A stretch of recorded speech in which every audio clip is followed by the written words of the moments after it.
Ha? Ito ang ating professional cooker. Tuturuan ko kayo. Pagkain natin yung mga rice ko na.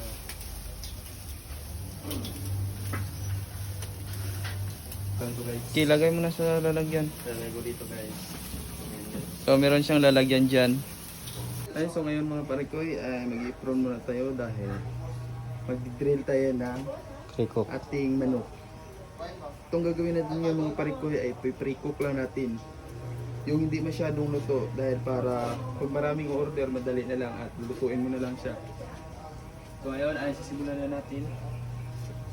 So ganito lang mga parikoy. So, bilis lang yan mga parikoy.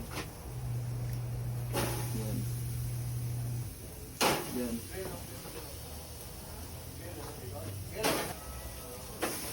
Yan. So ngayon, hintayin na natin na naluto siya ng konti para pag maluluto na siya mga konti, kailangan natin ibaliktad.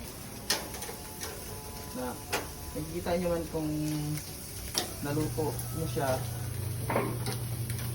ay mag-brown na siya, mag-brown.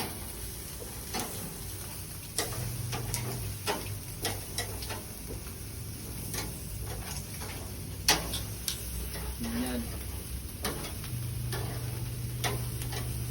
Pag dito ko mga parikoy, init talaga yan dahil malapit ka sa kalayo, sa apoy, ay sa uling. Mga parikoy ay ating tutok-tusokin na para matatanggal yung dugo niya.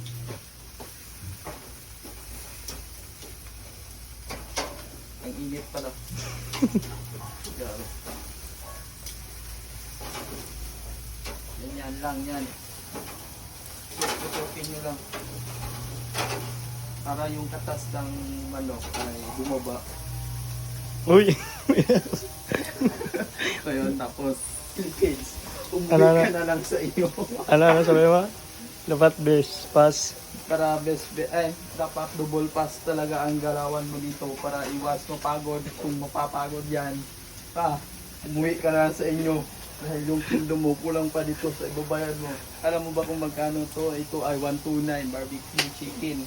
Kung mapapagod to, di ba? 10, 20, 30, 1, 2, 3, 4, 5, 6, 7, 8, 9, 10, 11, 12, 13. Ang mabayar mo ay sobra 1K plus lamang. Kaya kung gusto mong matagal, ayusin mo pagluluto mo. At so ngayon mga pare ko, kukunin natin at ilagay natin sa lalagyan. So ito ay ipa-explain ay. So kailangan natin lang bilisan para iwas pagod ng ating luto. So yun, tinusok-tusok ko mga parikoy dahil ito ang purpose niyan. Tusok-tusukin natin yan para yung mga dugo ay bumaba.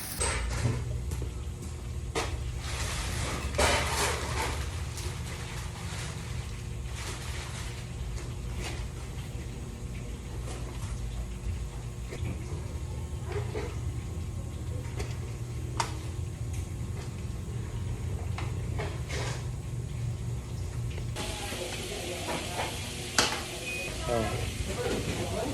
Ugma tapos sa Merkulis, ay Webes. Ako sa Bayo, Borne sa Bayo. Buksan.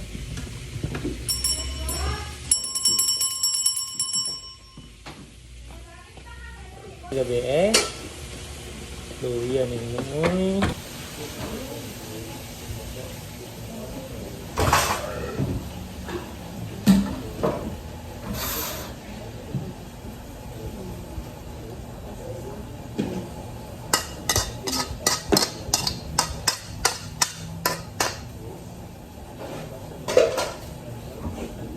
Para na po.